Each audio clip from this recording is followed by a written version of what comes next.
Le Muxo, troisième partie.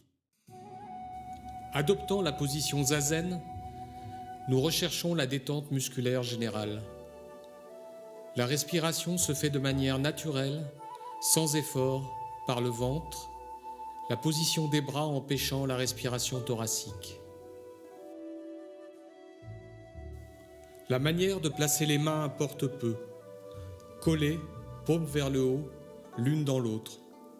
Les yeux clos, nous nous représentons un écran dans le champ visuel intérieur. Cet écran peut être coloré, mais toujours uniforme.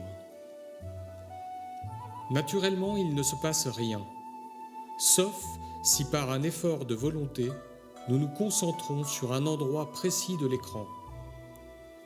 Au bout de quelques secondes, un trou apparaît sous la forme d'un tourbillon, d'un anneau lumineux.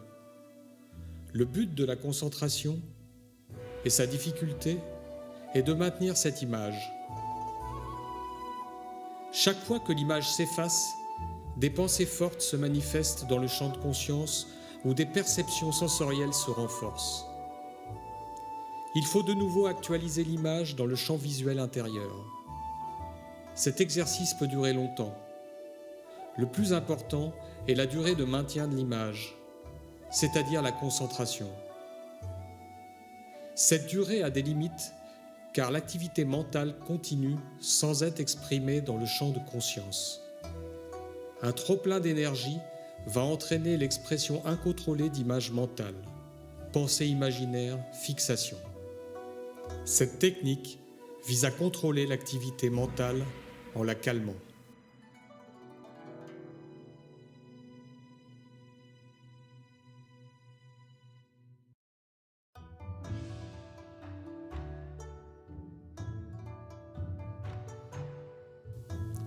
Le but recherché est de permettre l'écoulement des productions mentales sans que l'une ne s'impose plus qu'une autre.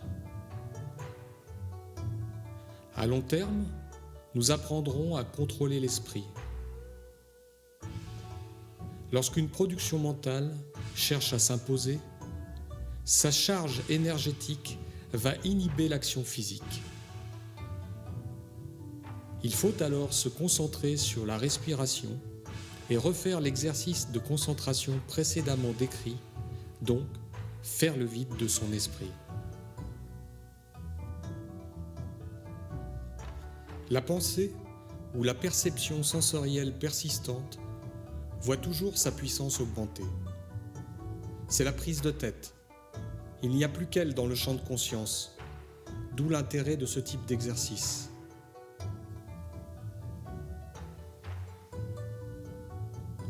L'esprit serein, calme, sera identique au personnage assis au bord d'un fleuve qui regarde couler l'eau sans être absorbé par ce qu'elle porte. Par analogie, il faut laisser passer les pensées et perceptions dans le champ de conscience, telle l'eau du fleuve qui s'écoule.